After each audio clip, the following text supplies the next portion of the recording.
অনেকে বলছে যে না দেখো তাবিজ এটা জায়েজ আর তামিমা হারাম। তামিমা কি? বিভিন্ন রকমের কোরআন বা হাদিসের আয়াত বাদ দিয়ে অন্য কিছু দিয়ে কেউ যদি কিছু লিখে তাবিজ ঝুলিয়ে দেয় সেটাকে বলে তামিমা, এটাকে হারাম করা হয়েছে। তো ভাই আমরা বলবো এটা কি জেনে এর গুরু লিঙ্গ দিয়ে আপনি তাবিজ ঝোলাতে বলছেন? শুধু এখানে ক্ষান্ত নাই, আর একটা দেখেন 11 নম্বর তাবিজ কি বলছে দেখেন, কুকুরের লিঙ্গ কাটিয়া।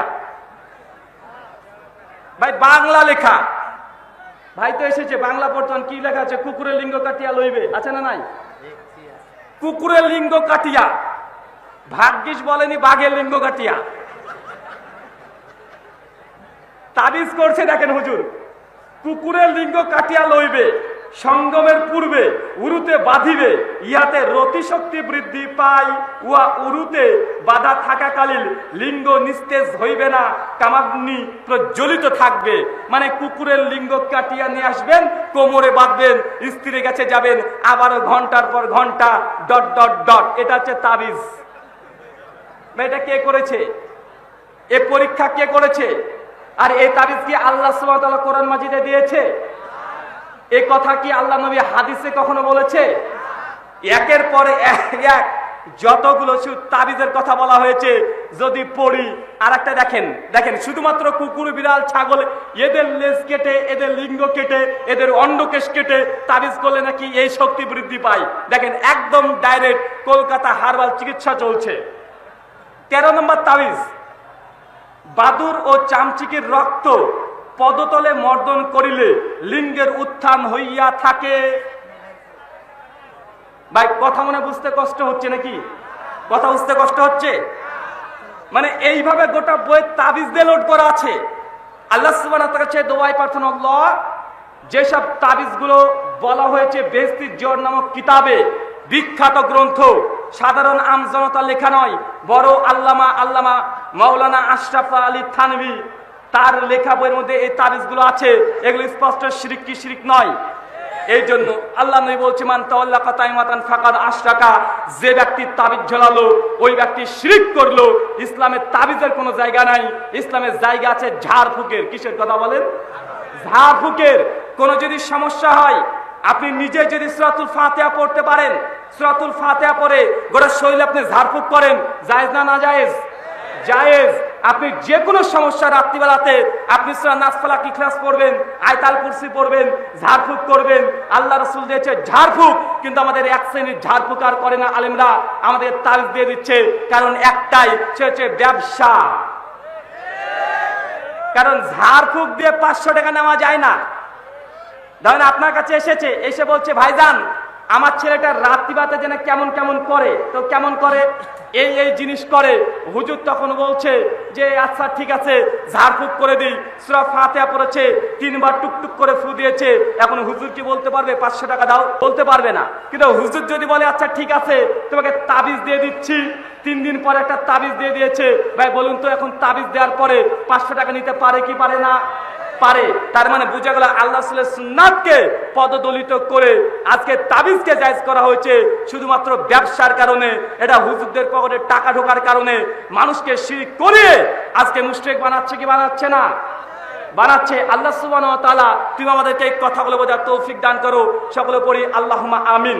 আমি একটা ঘটনা বলি আমার জীবনের, বুঝতে পারবেন। কেননা আমরা যখন কাটা কাটা কথা কোরআন হাদিসের বলি, অনেক মানুষের কাছে এই বিষয়গুলো আলোচনাগুলো শুনতে ভালো লাগে না। আছে না নাই? কথা বলেন। এখন যদি সুর দিয়ে বলি, একটা কিচ্ছা কাহিনী ধরে দিই। জনপ্রিয় বক্তা, বাংলাদেশ সহ বাংলা ভাষী মানুষের কাছে জনপ্রিয় বক্তা, তিনি মুফাসসিরে কোরআন, তিনি কোরআনে একটা তাফসীর করছেন। আল্লাহ সুবহানাহু ওয়া তাআলার একটা নাম হচ্ছে আর রাজ্জাক। আর রাজ্জাক মানে কি? আর রাজ্জাক মানে হচ্ছে রিজিক দাতা। জনপ্রিয় বক্তা আল্লাহ যে আর রাজ্জাক, এটাকে প্রমাণ করার জন্য একটা বক্তৃতা দিচ্ছে। বক্তৃতার একটা অংশ বলবো, বক্তার নাম নিচ্ছি না, শুধু বক্তা যে বক্তৃতা দিয়েছে মুফাসসির তাফসীর করেছে সেটা বলছি। উনি বলছেন যে কয়েক হাজার বছর আগে পৃথিবীতে একজন নবী এসেছিলেন। নবীর নাম হচ্ছে নবী সুলাইমান আলাইহিস সালাতু ওয়াস সালাম। ভাই নাম শুনেছি কি শুনি নাই? নবী সুলাইমানের নাম শুনেন নাই? তার অনেক পাওয়ার, জিনদেরকে তার নিজের কবজায় নিয়ে আসতে পারতেন। তার অনেকগুলো অলৌকিক ক্ষমতা আল্লাহ দিয়েছিলেন, জিনদের উপরে রাজত্ব করতে পারতেন। তো নবী সুলাইমান একদিন হঠাৎই আল্লাহকে বলছে, আল্লাহ আমাকে তুমি দুনিয়ার বাদশা করেছো, তুমি হচ্ছে গোটা বিশ্ব জগতের বাদশা। আল্লাহ তুমি আর রাজ্জাক, আমি চাই আমাকে তুমিও বাদশাই দিয়েছো দুনিয়ার। আমি তোমার সৃষ্টি জগৎকে একদিন মেহমানদারিত্ব করাতে চাই, সরি 1 বছর মেহমানদারিত্ব করাতে চাই, মানে খাওয়াতে চাই। ভাই কথা আমার বুঝতে পারছেন না? আমাদের পশ্চিমবাংলার কথা বুঝতে সমস্যা হচ্ছে? আচ্ছা, কারা কারা বুঝতে পারছেন একটু হাত তোলেন তো। জি, কি প্রশ্ন করলাম? বললাম কারা কারা বুঝতে পারছেন না তারা হাত তোলেন। কারা হাত তুলেছিলেন? মানে প্রশ্ন উল্টো ছিল। তো জনপ্রিয় বক্তা তিনি বলছেন যে নবী সুলাইমান আলাইহিস সালাম আল্লাহর কাছে দাবি করেছে। দাবিটা কি? যে আল্লাহ আমি তোমার সৃষ্টি জগৎকে 1 বছর খাওয়াতে চাই, সমগ্র সৃষ্টি জগৎকে খাওয়াবো। আল্লাহ সুলাইমানকে বলছে, সুলাইমান তুমি খাওয়াতে পারবে না, আমার সৃষ্টি জগৎ অনেক বড়, তুমি সুলাইমান এটা সম্ভব নয়। নবী সুলাইমান তখন বলছে, আল্লাহ যদি 1 বছরের জন্য না পারি তাহলে আমাকে 1 মাসের জন্য সুযোগ দাও। নবী সুলাইমান বলছে, আল্লাহ 1 মাসের জন্য সুযোগ দাও। আল্লাহ হচ্ছে, সুলাইমান আমার সৃষ্টি জগৎ অনেক বড়, তোমার ধারণাই নেই, তুমি আমার সৃষ্টি জগৎকে 1 মাসের জন্য খাওয়াতে পারবে না। এরপর সুলাইমান বলছে, আল্লাহ তাহলে 1 সপ্তাহের জন্য দাও। আল্লাহ বলছে পারবে না। আল্লাহ 1 দিনের জন্য দাও। আল্লাহ বলছেন পারবে না। এরপর সুলাইমান বলছে, আল্লাহ যদি 1 দিনের জন্য দিতে না পারো, আল্লাহ একটা টাইমের জন্য দাও, 1 বেলা যেন আমি মেহমানদারিত্ব করাতে পারি তোমার সৃষ্টি জগৎকে। আল্লাহ তখন বলছে, সুলাইমান তুমি যখন খাওয়াতে চাচ্ছ, ঠিক আছে তোমাকে অনুমতি দিলাম, আগামী কয়েকদিন পর এই দিনে দুপুর বেলায় তুমি আমার সৃষ্টি জগতের রিজিকের দায়িত্ব আমি তোমাকে দিলাম। ভাই কাকে দেওয়া হয়েছে কথা বলেন? নবী সুলাইমানকে 1 দিন দুপুর বেলায় খাওয়ানোর জন্য আল্লাহ দায়িত্ব দিলেন। একটা দিন নয়, একটা দিনের একটা টাইম, শুধুমাত্র ধরেন লাঞ্চ টাইম, মানে দুপুরের খাবার। কথাকে বুঝতে পারছেন? দুপুরের খাবার 1 বার খাওয়াবে কে? নবী সুলাইমান। আল্লাহর কাছে পারমিশন নিয়েছে। যখনই পারমিশন পেয়েছে নবী সুলাইমান তো বাঘ খুশি, জিনদের উপরে মাতব্বরি করতে পারে নবী সুলাইমান। সঙ্গে সঙ্গে জিনদের সর্দারকে ডাকছে, জিনদের সর্দার আমার সামনে উপস্থিত হও। আর জিনদের সর্দার সামনে চলে এসেছে। ভাই আলিফ লাইলাতে দেখেন নাই, ওই একটা জিনু মাঝে মধ্যে বাড়িয়ে চলে আসে, ওই একটা কিসের মধ্যে জিনু বেরিয়ে চলে আসে, জিনুকে যা বলে জিনু তাই শোনে। তো সুলাইমান ওইভাবে ডাকছে, জিনদের সর্দার আমার সামনে উপস্থিত হও। আল্লাহ আমাকে রিজিকের দায়িত্ব দিয়েছে, আগামীকাল জোহরের বাদ জোহর, মানে আমরা লাঞ্চ টাইমে গোটা সৃষ্টি জগৎকে খাওয়াবো। এই কথা বলার পরে জিনদের সর্দার চলে এসেছে।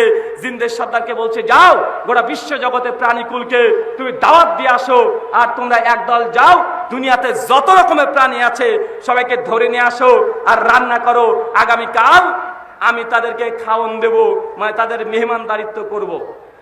এই কথা বলার সঙ্গে সঙ্গে জিনরা একদম খাবার রান্না করে পূর্ণ করে ফেলেছে। প্রায় 2 মাস অতিক্রম সমপূর্ণ রাস্তা পর্যন্ত শুধু খাবার আর খাবার। ভাই চিন্তা করতে পারছেন কত খাবার রান্না করেছে?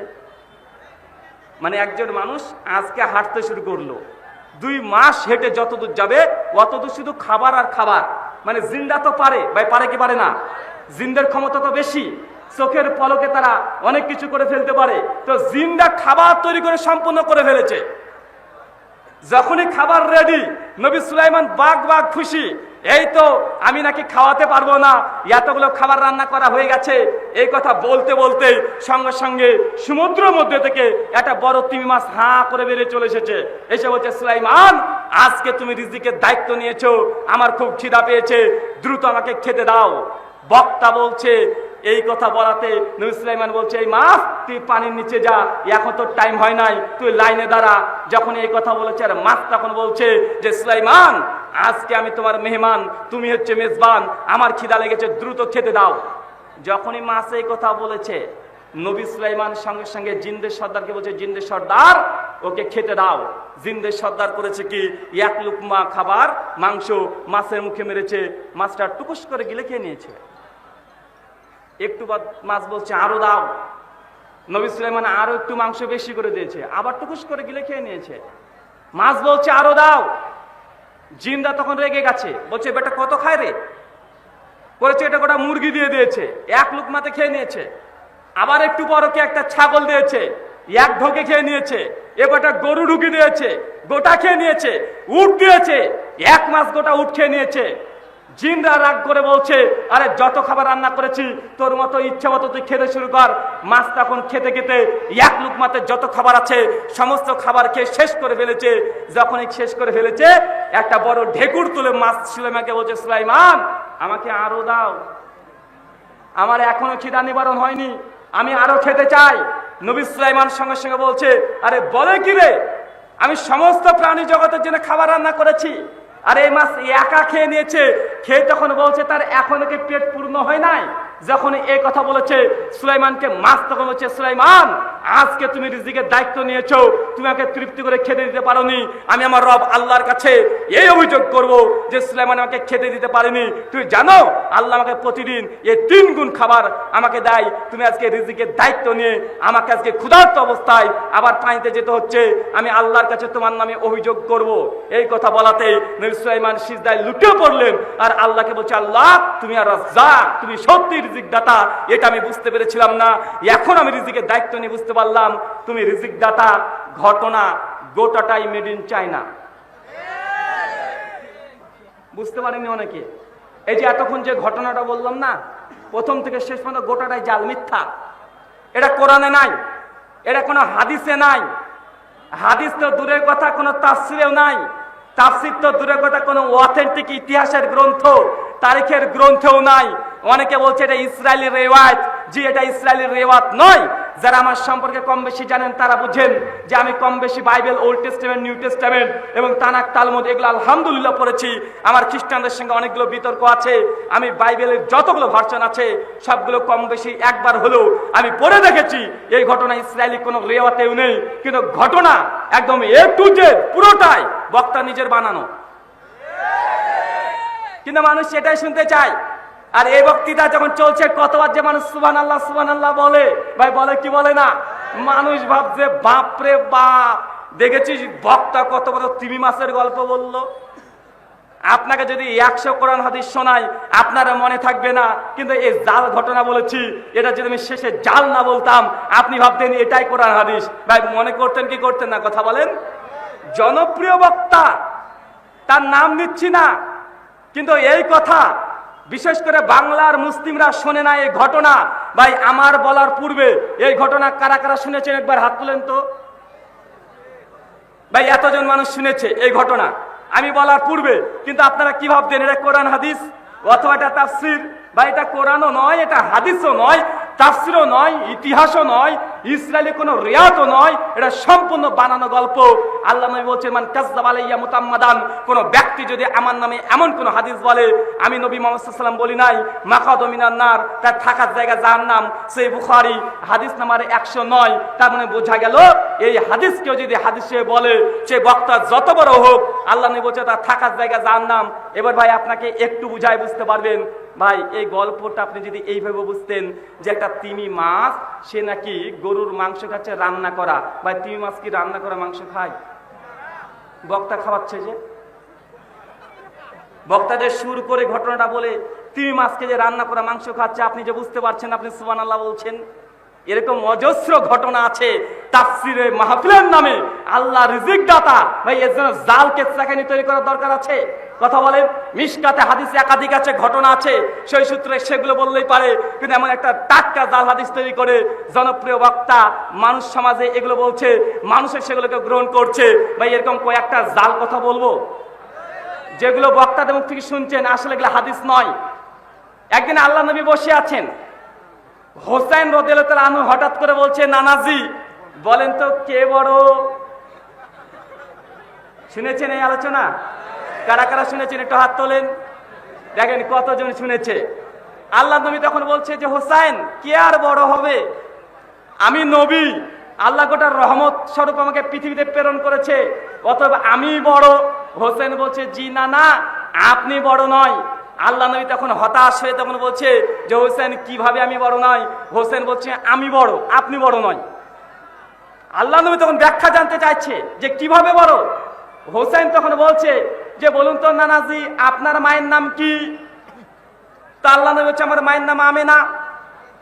সঙ্গে সঙ্গে হোসেন বলছে আমার মায়ের নাম কি জানেন? আমার মায়ের নাম ফাতেমা। এখন বলেন তো আমেনা বড় না ফাতেমা বড়? কে বড়? মর্যাদার দিক থেকে কে বড়? আমেনা না ফাতেমা? ফাতেমা বড়, কারণ মুমিন। এই কথা বলার পরে আল্লাহ রাসূল তখন চিন্তা করে বলছে তুমি তো ঠিকই বলেছো হোসেন, আমার মার চাইতে তো তোমার মাই বড়। একটুবার আবার হোসেন প্রশ্ন করে বলছে আল্লাহ নবী বলেন তো নানাজি, বলেন আপনার বাবার নাম কি? তখন সঙ্গে সঙ্গে হোসেন বলছেন, আল্লাহ নবী বলছেন আমার বাবার নাম হচ্ছে আব্দুল্লাহ। হোসেন বলছে আমার বাবার নাম কি জানেন? আমার বাবার নাম হচ্ছে আলী মুর্তজা, আলী বিন আবি তালেব। এখন কে বড় বলেন, আলী বড় না আব্দুল্লাহ বড়? ভাই কে বড় হবে আপনি বলেন, কে বড়? ইমানের দিক থেকে আলী বড়। এই কথা বলার পরে আল্লাহ নবী আবার বলছে হোসেন তুমি তো ঠিকই বলেছো, আসলে তোমার বাবা আলী বড় আমার বাবার চাইতে। এরপর আল্লাহ নবী হোসেন আবার বলছে যে বলেন তো আপনার নানির নাম কি? আল্লাহ রাসূল তার নিজের নানির নাম বলেছে। হোসেন বলছে আপনি জানেন আমার নানির নাম কি? আমার নানির নাম হচ্ছে খাদিজাতুল কুবরা রাদিয়াল্লাহু তাআলা আনহু। এখন আপনি বলেন আপনার নানি বড় না আমার নানি বড়? এখন কার নানি বড়? কার নানি বড়? খাদিজার পাল্লা ভারী থাকবে। খাদিজা রাদিয়াল্লাহু তাআলা আনহা ইমানের দিক থেকে বড়। এই কথা বলার পরে এবু চলতে থাকছে। অবশেষে হোসেন বলছে যে আল্লাহর নবী আপনি এবার বলেন তো কার নানা বড়, আপনার নানার নাম কি? আল্লাহর নবী তখন তার নিজের নানার নাম বলেছে। অপরদিকে হোসেন বলছে আমার নানার নাম শুনে নেন, আমার নানার নাম হচ্ছে মুহাম্মদ রাসূলুল্লাহ সাল্লাল্লাহু আলাইহি ওয়াসাল্লাম। এখন বলেন কে বড়? আল্লাহ রাসূলের সঙ্গে সঙ্গে মাথাটাকে নিচু করে তিনি কাঁদো কাঁদো কণ্ঠে বলতে শুরু করলেন হোসেন তুমি ঠিকই বলেছো, আসলে তুমিই বড়, কারণ তোমার নানা হচ্ছে মুহাম্মদ রাসূলুল্লাহ, তোমার বাবা হচ্ছে আলী মুর্তজা, তোমার মা হচ্ছে ফাতেমা। এদের চাইতে বড় কোনো মানুষ হতে পারে না, অতএব তুমি আমার চাইতে তুমিই বড়। ঘটনা গোটাটাই মিথ্যা, গোটাটাই জাল, আদ্যপন্ত গোটাটাই জাল।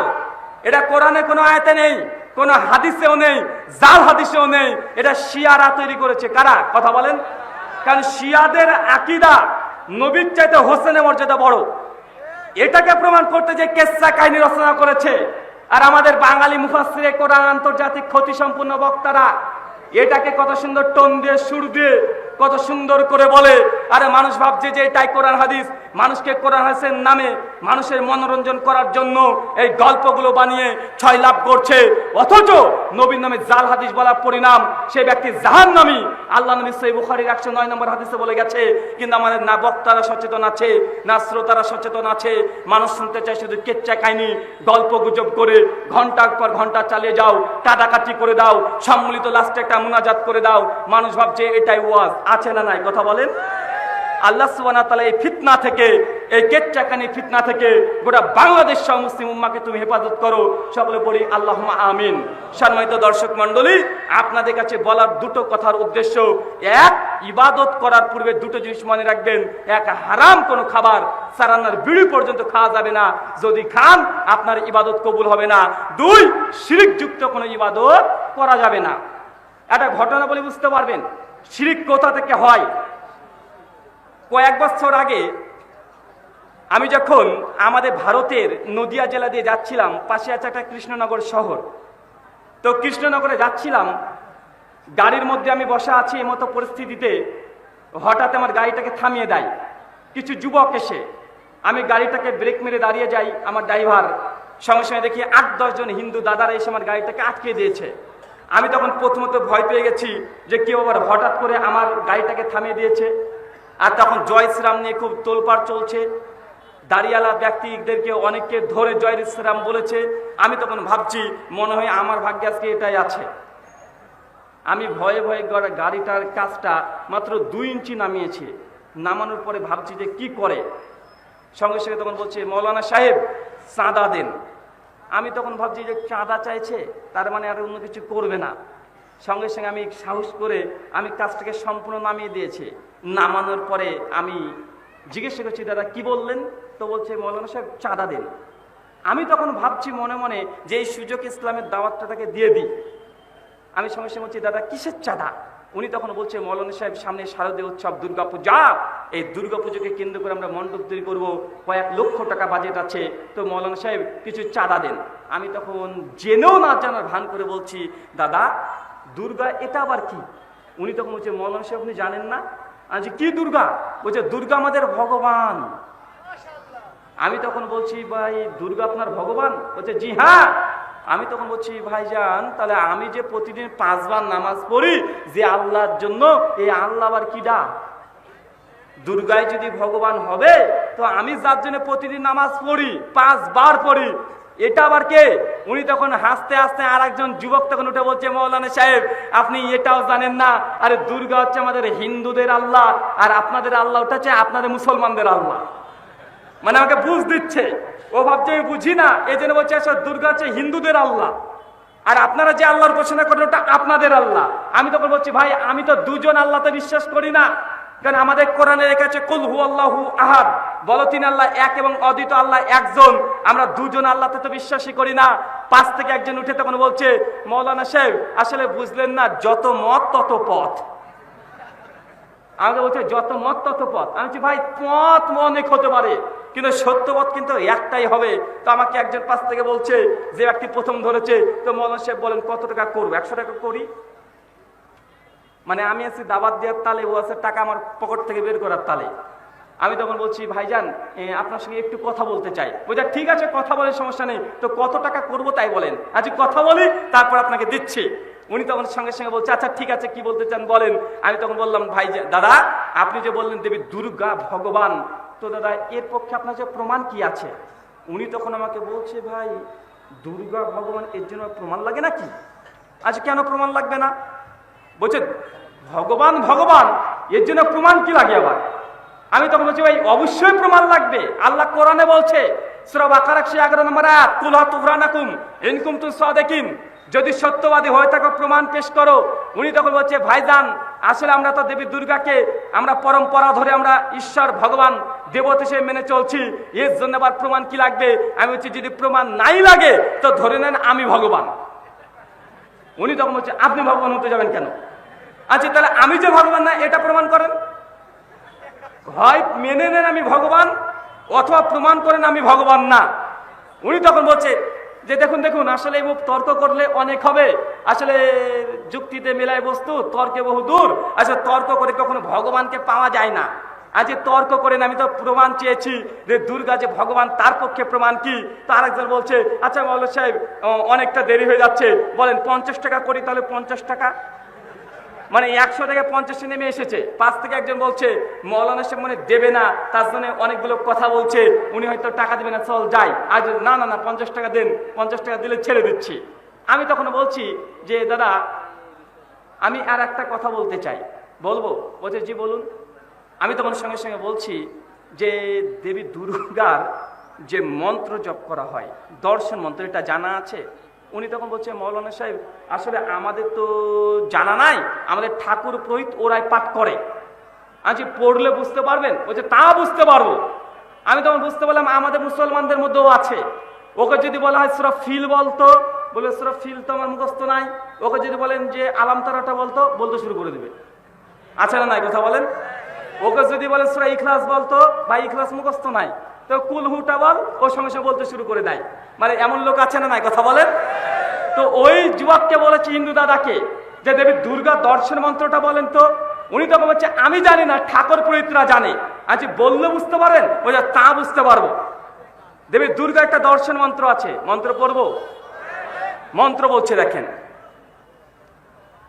ইয়া দেবী সর্বভূতেষু মাতৃরূপেষু সংস্থিতাঃ নমস্তাস্যৈ নমস্তাস্যৈ নমস্তাস্যৈ নমো নমঃ। ইয়া দেবী সর্বভূতেষু লক্ষ্মীরূপেষু সংস্থিতাঃ নমস্তাস্যৈ নমস্তাস্যৈ নমস্তাস্যৈ নমো নমঃ। কিছু বুঝলেন? আমরা না মন্ত্র বুঝি না কোরআনের আয়াত বুঝি। মুসলমান তো আজানটাও বুঝি না ভাই, বুঝি আজানে কি বলে বুঝতে পারি আমরা? অধিকাংশ মানুষই জানে না। মন্ত্র বলছে ইয়া দেবী। ভাই বলেন তো দেবী স্ত্রীলিঙ্গ না পুংলিঙ্গ? স্ত্রীলিঙ্গ।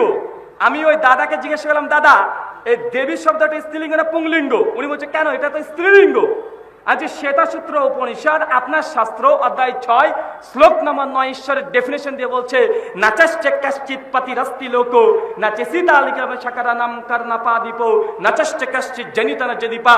যিনি ঈশ্বর হবেন নসলিঙ্গমা, তার কোনো লিঙ্গ হবে না, মানে যিনি ভগবান হবেন নসলিঙ্গমা, সে কখনো নারী পুরুষ হবে না। তো দাদা আপনি বলছেন দেবী দুর্গা হচ্ছে নারী, অথচ আপনার